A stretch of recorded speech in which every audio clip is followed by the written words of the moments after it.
é o Senhor e muito digno de louvor. Na cidade do nosso Deus, seu santo monte, a alegria de toda a terra.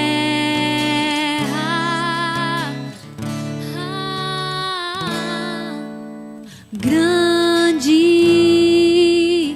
é o Senhor em quem nós temos a vitória e que nos ajuda contra o inimigo. Por isso diante dele nos prostramos. Oh, queremos o teu nome engrandecer e agradecer-te por tua obra em nossas vidas. Confiamos em teu infinito amor, pois só tu és o Deus eterno sobre toda a terra e céu.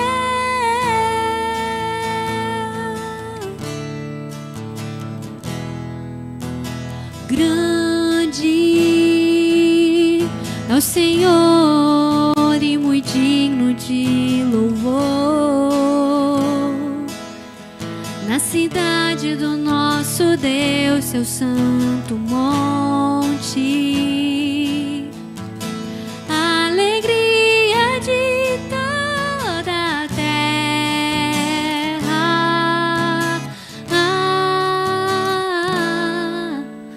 Grande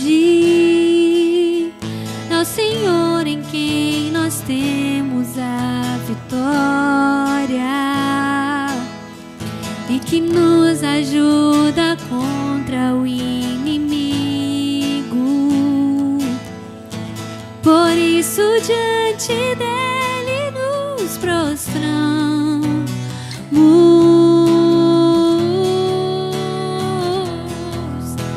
Queremos o teu nome engrandecer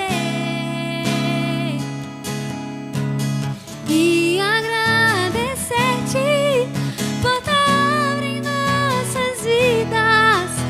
Confiamos em teu infinito amor, pois só tu és o Deus eterno sobre toda a terra e céu.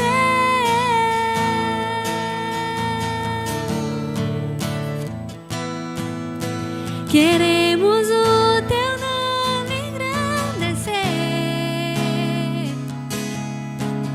e agradecer-te por tua obra em nossas vidas. Confiamos em teu infinito amor, pois só tu és o Deus eterno sobre toda a terra. E só tu és o Deus eterno sobre toda a terra. Só tu és o Deus eterno sobre toda a terra e céu.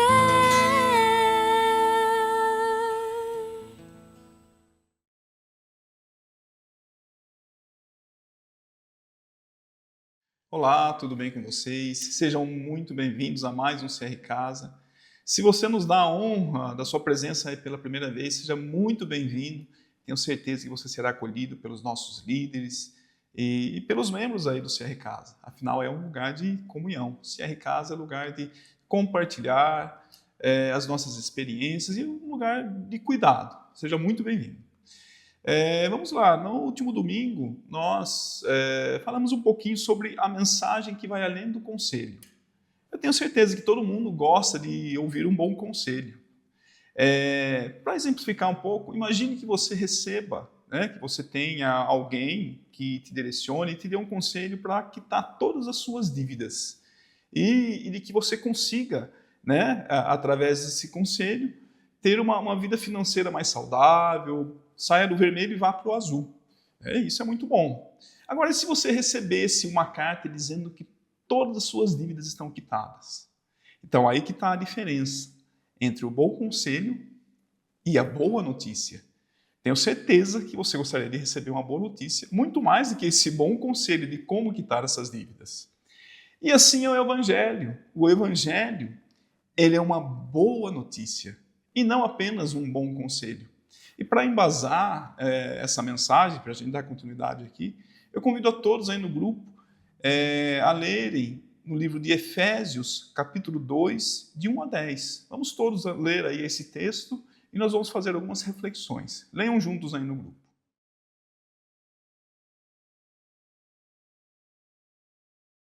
Vamos lá. Tenho certeza que todos esses versículos aí vão embasar muito bem aqui a nossa conversa hoje.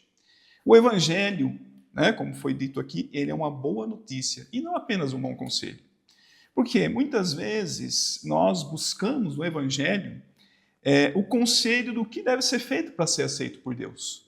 Constantemente nós buscamos aceitação nas pessoas, buscamos aceitação na rede social e às vezes temos a tendência de buscar no Evangelho, na Bíblia, como ser aceito por Deus. Mas aí que está. O Evangelho não se trata de conselho. O Evangelho ele é uma notícia. É o que Deus já fez por você em Cristo. Essa é a boa notícia. Essas são as boas novas. E nós vimos lá no versículo 4 e 5, que dizia assim: todavia Deus é rico em misericórdia pelo grande amor com que nos amou. Deu-nos vida juntamente com Cristo quando ainda estávamos mortos em transgressões e pela graça vocês são salvos. Pela graça nós somos salvos. Essa é a boa notícia. O Senhor Jesus já fez isso por nós. Então não adianta a gente ficar tentando melhorar para agradar a Deus. O que nós precisamos é descansar na obra consumadora de Cristo. E para contextualizar isso e para ouvir um pouquinho de vocês, eu vou deixar uma reflexão, uma pergunta aqui para vocês responderem em grupo. Então vamos lá para a primeira pergunta. Você tem vivido o Evangelho como uma boa notícia recebida com gratidão ou como um conjunto de instruções para tentar agradar a Deus? Então responda aí no grupo.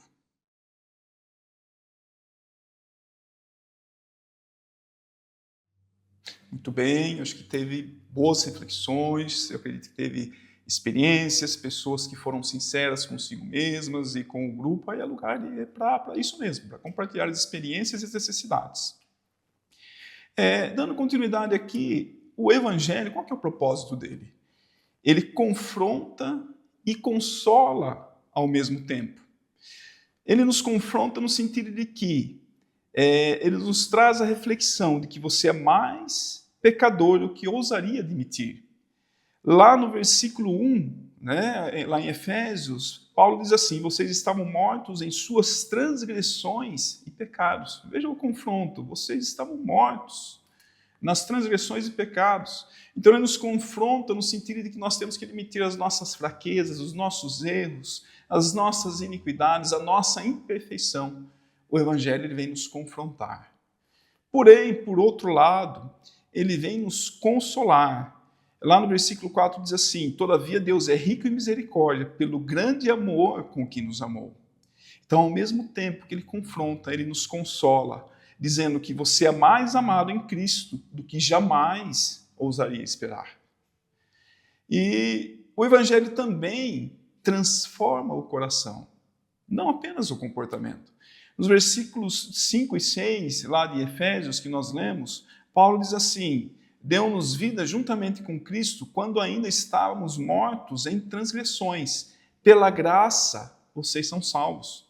Deus nos ressuscitou com Cristo e com Ele nos fez assentar nos lugares celestiais com Cristo Jesus. Em Cristo Jesus. Então, olha que interessante, se nós formos aprofundar nesse versículo 6 aqui, que Deus nos ressuscitou. O que é ressuscitar? Nos trazer uma nova vida. Uma nova vida não é qualquer vida, é a vida em Cristo, é uma vida plena. E essa nossa vida nova, ela é biológica, ela é emocional e, acima de tudo, ela é espiritual.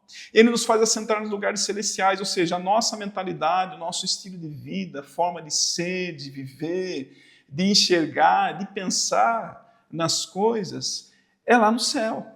Ele nos faz sentar nos lugares celestiais em Cristo Jesus. Ou seja, o Evangelho, ele traz a mudança que vem de dentro para fora. É diferente de quando nós lutamos com hábitos pecaminosos, tentando exercitar um autocontrole. O Evangelho nos convida a permitir que Deus nos transforme de dentro para fora.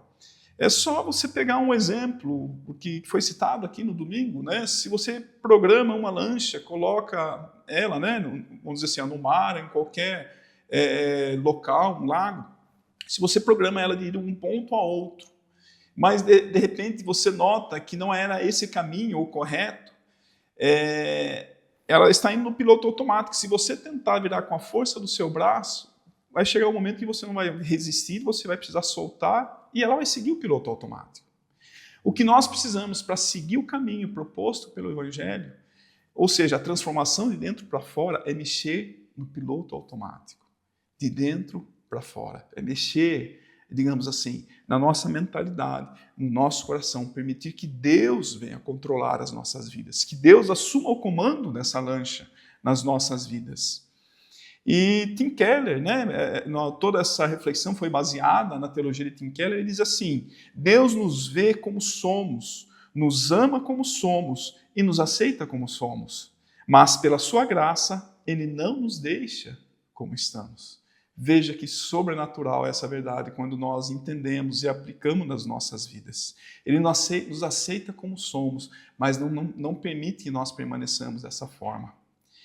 E caminhando para o final aqui, qual é a aplicação desse evangelho, o evangelho vivido, né? No versículo 10, Paulo diz assim: porque somos criação de Deus realizadas em Cristo Jesus para fazermos boas obras, as quais Deus preparou de antemão para que nós a praticássemos. Ou seja, as boas obras são consequências da salvação. Nós somos salvos para as obras e não pelas obras. Nós vamos fazer obras porque nós somos gratos a Deus, porque nós tivemos um coração transformado, então nós temos a alegria da salvação. E pela gratidão nós queremos fazer o bem, nós queremos levar essas boas novas adiante. Agora, se eu quiser entender que a minha salvação vem pelas boas obras, eu acho que eu mereço, eu estou fazendo coisas para obter a aceitação de Deus. E não é isso que o Evangelho propõe. Muito pelo contrário. É ser salvo para as obras. Concluindo, o Evangelho, ele é uma boa notícia que nos alcança, transforma e nos envia. E para finalizar aqui, eu quero deixar uma última pergunta para vocês conversarem, refletirem aí no grupo.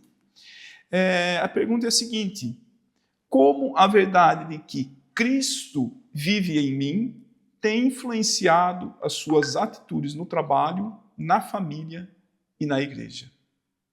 Cristo vive em mim. Essa é uma afirmação que o apóstolo Paulo faz, né? Já não sou eu mais quem vive, mas Cristo vive em mim. Então façam essa reflexão em grupo. Antes de passar a palavra aos nossos líderes, gostaria de lembrar que nós temos culto todo domingo às 10 e às 19 horas. E vamos se preparando, que nós estamos entrando agora no mês de agosto, o mês missionário. E o seu líder, né, o líder do CR Casa, ele vai compartilhar com vocês algumas atividades que nós, do CR Casa, vamos estar executando. Afinal, o CR Casa ele não deixa de ser uma missão. Então, nós teremos atos de bondade, nós teremos o Dia do Amigo, nós teremos várias atividades aí que o seu líder vai estar executando com você. Mas vamos lá, vamos para a pergunta, para vocês refletirem, e eu passo a palavra agora aos nossos líderes. Deus que abençoe e até domingo.